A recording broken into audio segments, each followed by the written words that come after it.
Hey guys, welcome back. How you doing? Um, you guys seen this? Vivarium. That's what I wanted to do a little video about. I was gonna do I was gonna do a few rants about the UK SNL Saturday Night Live because I watched some clips and it was one of the most painful things I think I've seen. I knew it would be bad. I knew it would be bad, of course. I didn't actually think it would be good. I just wanted to see how bad it was going to be.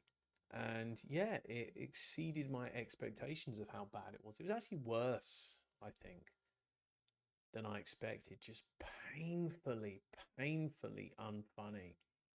Like, I know a lot of you guys probably aren't in England, but if you are in England, our Prime Minister, Keir Starmer, is one of the elite puppets, WEF, United Nations, Bilderberg, Fabian, he is all of them all rolled into one, and he is literally carrying out every order that they've given him to destroy this country. So, I mean, you could actually sure as hell do comedy and stand up about that, and have him at things like the World Economic Forum and talking about how he's going to destroy the country and stuff like that. I mean, it'd be depressing. At least it'd be more accurate than trying to do little skits of him sitting in his office with a bloke that's supposed to be David Lammy, who is also another one of them. So yeah, totally painful. So I was going to do a little video about that, and I tried to put it together, and I got copyrighted to hell and back, and I've already had a couple of issues with copyright, so I don't want to do that anymore. Anything that comes up and it's saying I'm having some copyright issues, I'm just not going to post the video because it's not worth it. Because it just it gets taken down, so it's not much fun. So I thought what I would do is uh, do what I originally intended this channel to do, which is to try and bring you some little hidden gems out there. And I have debated whether to do a video on this one because it's definitely worth a watch. Definitely worth a watch, but you could definitely go and watch this and go, what the hell was that?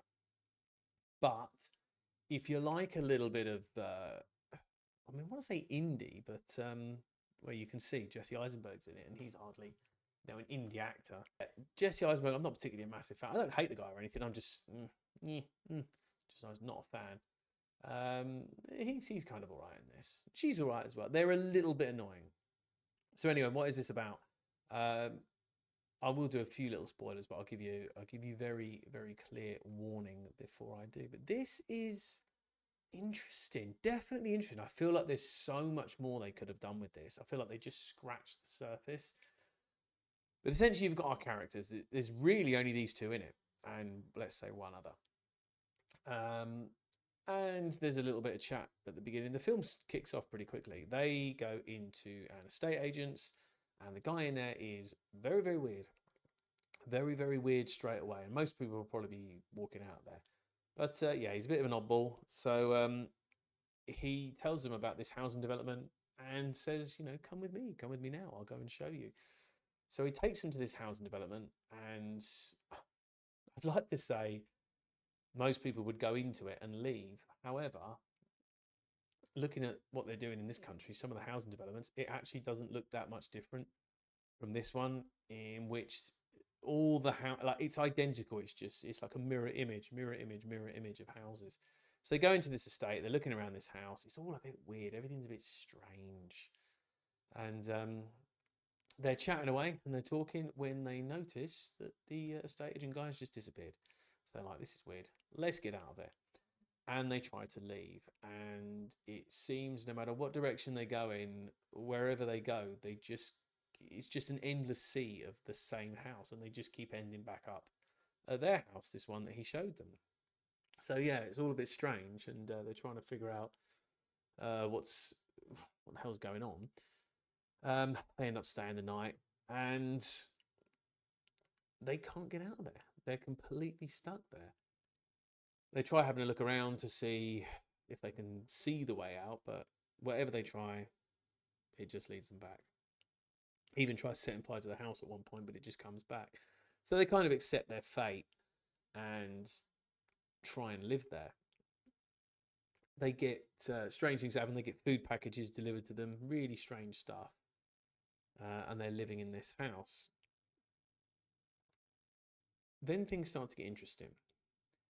They have a baby delivered to them in a box, and on the baby it says, on the box it says, raise the child to secure your release or something like that. So they take this child in. So yeah, the child is obviously very, very strange and does very strange things like running around the house screaming and all sorts of things like that. But one of the things I really like about this film is I like the idea of us seeing something that we were never meant to see and cannot possibly understand. That's why I always go back to the Langoliers, because I know that film gets a lot of hate. I did do a video on it, but I love it. I love the Langoliers. I love the idea that we're seeing beyond our dimensions. And it's a bit like this in this film. And some of the imagery is very strange, the way the clouds just hang in the sky and they're all exactly the same. And the colors are just perfect. The clouds are just perfect. It's like a world that was designed for them, or perhaps somebody thinks it would be a perfect world for them. Do you know, I was actually thinking, do you know what, it looks quite nice to me. It's really quiet. There's no neighbours. Get your food delivered to you. Don't have to go to work. Don't know what they're complaining about. But one of the things that I found strange was, unless I missed it, blinked and missed it, not at any stage do they stop to say, what's going on? Okay, are we, are we in a dimension? Is this another dimension? Have we slipped into another dimension? Are we dead? There doesn't seem to be any point where they try to question what's happening. They just seem to accept it. It's very strange. But I kind of enjoyed this, and I definitely think if you like the weird, you like the strange, you like the slow burn, it doesn't lead up to a massive reveal. There is some reveals in there, but very, very small, and you kind of have to put two and two together yourself. But yeah, I think this is worth a watch. If you like the strange, you like the weird, you're fed up to death of all the big releases, you're not interested, and you want something a bit quirky, you want something a bit weird, give this a go, man. Give Vivarium a go. I'm going to give it the Cats and Conspiracies seal of approval. Like I say, this isn't a masterpiece, and I did debate whether to do a video on this, but I highly recommend you should go and give this a try.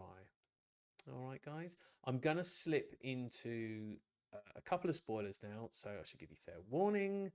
I'm going to slip into it now. If you don't want to see it and you've enjoyed it up to this stage, then hit the buttons down below. You know what to do, guys. Like and subscribe. It'd be very, very, very nice to have you on board. And go and enjoy the film. If you watch it, come back and let me know. Give me some comments down below. Right, going into spoilers. 3, 2, 1. That's it. We do later find out, as this child that they take in grows, he starts disappearing off in the day, and you don't really know where he's going. And she never attempts really to follow him to find out. But at one stage, he comes back with this book and gives it to her. And it appears to be some kind of, it's either a manual or like their Bible or something. And I think we are kind of supposed to believe that whatever's going on here, we have some kind of race, whether it's another dimension, aliens, whatever it is. This is some kind of race that perhaps doesn't understand the human ways and is perhaps has created this strange neighborhood to try and make these people feel at home.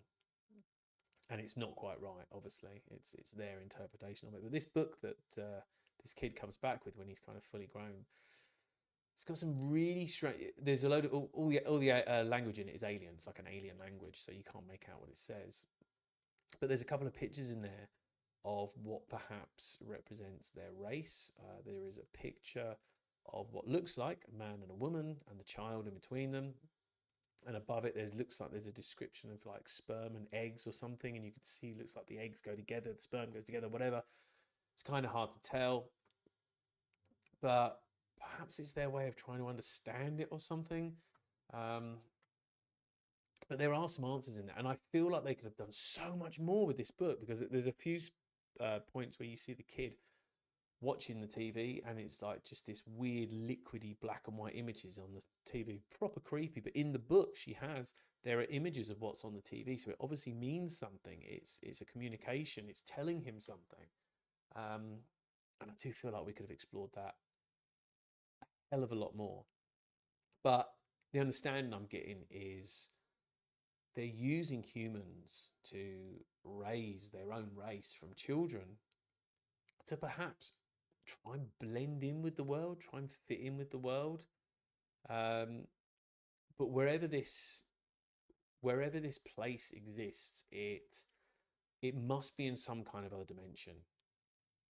Um, because there is a scene a bit later on, really cool scene, which like kind of took me by surprise.